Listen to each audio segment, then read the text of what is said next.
Well, the wacky Republicans in the House do what they do, where every single House Republican voted to move forward to open an impeachment inquiry into President Biden. House Minority Leader Representative Hakeem Jeffries says today's debate about the impeachment was, frankly, a joke. We are here today on the House floor, wasting time and taxpayer dollars on an illegitimate impeachment inquiry because Donald Trump, the puppet master, has directed extreme MAGA Republicans to launch a political hit job against President Joe Biden. There is no evidence that President Biden has engaged in an impeachable offense. There is no evidence that President Joe Biden has engaged in wrongdoing. There is no evidence that President Biden has broken the law. Now, here's what is absolutely hilarious. The Republicans have spent a long time, literally almost a year, trying to lay out evidence. They keep claiming, oh, no, we got it. Where is it? Never seem to be able to produce that evidence. The thing that's also, I think, is hilarious is that they claimed that he was getting money from Hunter Biden and things along those lines. But here's the problem. The timeline that they use, he wasn't even president. So you're trying to impeach somebody for alleged crimes committed when he wasn't president. That's sort of nonsensical. Jamie Raskin, who was one of the impeachment prosecutors, impeachment managers against Donald Trump, spoke on the floor and just listen to how he details the sheer stupidity of Republicans. I want you to watch this. Is recognized for 3 minutes. Thank you, Mr. Chairman, Mr. Speaker. The reason mysteries are called whodunits is because they start with a crime and then you have to try to figure out who did it. The Biden impeachment investigation isn't a whodunit, it's a what is it? It's like an Agatha Christie novel where the mystery is what's the crime? And that gets very tedious very fast. After 11 months of this, no one can tell us what President Biden's crime was, much less where it happened, when it happened, what the motive was, who the perpetrators were, or who the victims were. Maybe the funniest thing I've ever seen in Congress was yesterday in the Rules Committee when Congressman Neguse kept asking Congressman Reschenthaler what the crime was, and Reschenthaler, who's not on the Oversight Committee and is apparently just waking up to the joke, kept saying he didn't know what it was, but that's why we need an impeachment investigation to find out. And Neguse kept asking him, but what will the impeachment investigation be looking for?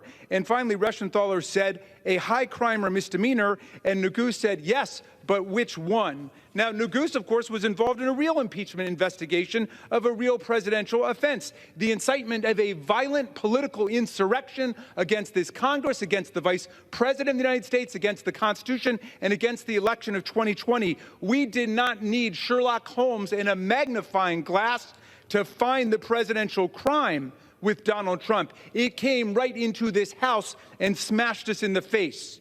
Now, it's true Chairman Comer has collected a mountain of evidence over the last 11 months, tens of thousands of pages of documents, dozens of hours of interviews with government officials, but all of it clearly shows that Joe Biden committed no crime. Even their own witnesses that they called to the only public hearing they had said there is not remotely enough evidence to justify impeachment. Chairman Comer has bragged on Fox News about procuring 100% compliance with his subpoenas. So forget about obstruction, which I hear them muttering about today. Mr. Speaker, I played a game with the little kids in our family at Thanksgiving. I asked them whether they'd seen my hen weigh. And when they said, what's a hen weigh? I said 4 or 5 pounds. It's a dad joke, and some of the bigger kids got it. But when I asked the little kids, like 3 or 4, if they'd seen my hen weigh, they said, what's a hen weigh? And I said 3 or 4 pounds, and they started looking for it. And when the other kids came along and asked what they were doing, they said, we're looking for Uncle Jamie's Henway. And then for hours, they were looking everywhere for my Henway under the sofa and under the chairs. And it could go on for days like that. Mr. Speaker, we're all looking for the Republican Party's Henway. It just weighs 3 or 4 pounds, but it's costing us tens of millions of dollars. So please forgive me for spoiling the party here, but I want to say this to America. There is no Henway. And this stupid, blundering investigation is keeping us from getting any real work done for the people of America. I yield back. Thank you, Mr. Chairman. All right, folks, joining me right now, Rebecca Carruthers, Vice President of Fair Election Center out of D.C., Mignon Guy, Associate Professor, Department of African American Studies at Virginia Commonwealth University out of Richmond, Suzette Speaks, attorney and a host of the Suzette Speaks Show out of Miami. All right, Rebecca, I'll start with you. Republicans are literally on record as saying our goal for this is to hurt the reelection of President Joe Biden. It's also to assuage the bruised ego of Donald Trump because he was impeached twice. These are not serious people. These people aren't serious, but Roland, I have a question. What's a hemway? I was trying to understand Raskin's analogy and I got lost. Maybe you know what a hemway is. I have no idea what the hell that is. Okay, thank you. It wasn't just me. I'm guessing the rest of the audience. If you're in the chat on YouTube, please let us know what a hemway is. Look, the Republican caucus is not a serious group of folks. They were presumably elected to come to D.C. and actually have real policy solutions to the policy problems that we have in our country right now. There's different international funding that's at stake. There's continuing to figure out ways to actually pass a budget and keep the government open without having a third of a shutdown every couple of months. There's inflation with food. There's other issues that everyday Americans are going through. And we have a non-serious bunch of goofy people in the Congress who's doing a fool's errand for Trump. They can vote to open up a impeachment inquiry against Biden. But guess what? It doesn't mean that Trump is going to support them or raise money or even help them to get elected next year. I just sort of just sit here and look at these people, Mignon, and go, you're the ones who are in charge. You don't have grown-ups. You have folks who are, this is how bad it is. James Comer, who was the chair of this committee, is so offended because Steve Doocy of Fox News has been kicking his butt because there's no evidence, says he's not going to go on the network anymore because of Steve Doocy. Dude, you're afraid of one of the biggest lightweights on Fox News? Well, you know, the thing that's really sad is that the other panelists here made a comment about these people were presumably elected to enact serious policy. I don't think that they were, quite frankly. I think that the public that elected these individuals elected them precisely for this reason, to create chaos, quite honestly. I don't believe that any of the public that supports these representatives has any interest in moving our society forward, quite frankly. Those are the same people that support Donald Trump. These people are just Trump-alikes, really, right? We're just going to make up things and say, there's look over there, right? And there's no there, but they're going to continue to look for it. We're going to make up things about Joe Biden because, hey, if we can say it enough in our little echo chambers on Fox News, right? If we could say it enough on our echo chambers, then the general public will begin to actually repeat it and believe it. We have a serious problem at hand, but unfortunately, we do not have a serious Congress, or at least when it comes to the GOP, to try to deal with and address these issues. I would like to see, the one thing I want to see, quite frankly, if the Democrats have any sense at all, I would love to see an accounting of the costs associated with this farce that they've put on in Congress to figure out how much money the taxpayers are paying for this joke. Suzette, your thoughts? I agree with Mignon. When I thought about this, I just thought about what a party looks like once it allows its fringe to becomes the center and to control it. This is basically now a party of retribution. They're taking their plays and their cues, of course, from President Trump. And what he has done in the past was to say things over and over again, so much so that the news cycle must cover it. And in turn, at the same time, we see what has happened when someone you don't like is being made the center of an investigation and how unfair that can be. So at this time, I think we're going to continue to see this charade go on, even though after, as you said, a years-long investigation, there has been no evidence whatsoever of President Biden's wrongdoing, and they're going to still try to, push the spaghetti around on the plate, and hopefully something sticks, and continue to use the news cycle to say things that don't really apply. So much so that, again, the American public, in the short microwave mindsets that we all have right now, won't be able to kind of pay attention long enough, is what they're hoping for, to know that there is no there. But I hope Democrats like Jamie Raskin, like Minority Leader Jeffries, continue to use their bullhorn to let us know that, again, this is simply a witch hunt for real, and that there is no substance to any of it. Well, folks, Hunter Biden surprisingly came out publicly today denouncing Republicans, and man, it was fantastic. I'm here today to answer at a public hearing any legitimate questions Chairman Comer and the House Oversight Committee may have for me. I'm here today to make sure that the House Committee's illegitimate investigations of my family do not proceed on distortions, manipulated evidence, and lies. And I'm here today to acknowledge that I've made mistakes in my life and wasted opportunities and privileges I was afforded. For that, I'm responsible. For that, I'm accountable. And for that, I'm making amends. But I'm also here today to correct how the MAGA right has portrayed me for their political purposes.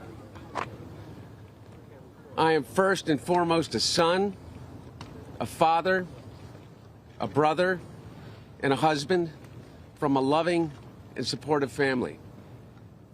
I'm proud to have earned degrees from Georgetown University and Yale Law School. I'm proud of my legal career and business career. I'm proud of my time serving on a dozen different boards of directors. And I'm proud of my efforts to forge global business relationships. For 6 years, MAGA Republicans, including members of the House committees who are in a closed-door session right now, have impugned my character, invaded my privacy, attacked my wife, my children, my family, and my friends. They have ridiculed my struggle with addiction, they have belittled my recovery, and they have tried to dehumanize me, all to embarrass and damage my father, who has devoted his entire public life to service. For 6 years, I have been the target of the unrelenting Trump attack machine, shouting, "Where's Hunter?" Well, here's my answer. I am here. Let me state as clearly as I can. My father was not financially involved in my business, not as a practicing lawyer, not as a board member of Burisma, not in my partnership with a Chinese private businessman, not in my investments at home nor abroad, and certainly not as an artist. During my battle with addiction, my parents were there for me. They literally saved my life. They helped me in ways that I will never be able to repay. And of course, they would never expect me to. And in the depths of my addiction, I was extremely irresponsible with my finances. But to suggest that is grounds for an impeachment inquiry is beyond the absurd. It's shameless. There's no evidence to support the allegations that my father was financially involved in my business because it did not happen. James Comer, Jim Jordan, Jason Smith, and their colleagues have distorted the facts by cherry-picking lines from a bank statement, manipulating texts I sent, editing the testimony of my friends and former business partners, and misstating personal information that was stolen from me. There is no fairness or decency in what these Republicans are doing. They have lied over and over about every aspect of my personal and professional life. So much so that their lies have become the false facts believed by too many people. It is no why, matter how many times it is debunked. I think that this is important. Rebecca, Republicans want him to testify privately behind closed doors. Him and his attorney say, hey, I'll gladly testify. Let's do it in public. They go, no, no, no. Now, I don't understand. If you want the guy to testify, make it public. Why do it in private? Well, because they want to have a circus. Just like what Benyon said a little bit earlier, you know what? Some of the voters who are supporting members of the Republican caucus probably are agents of chaos, and they just want to see Washington, D.C. just screech to a halt and for nothing to actually happen in Congress. Like, look, here's the thing. Like, you know what? If Hunter Biden broke the law, then he should be held accountable. But to drag Hunter Biden in to then try to have an impeachment for Joe Biden, it has to make sense. And if we are saying that a president committed high crimes and treason, shouldn't that be a public thing that we could all watch? Why have any of these proceedings done behind closed doors? That simply doesn't make sense if you're actually interested in truth telling. Well, right there. I think that's the operative phrase. If you're interested in truth telling, and they are not. And so that's what we see constantly. And so that's what we're going to keep getting.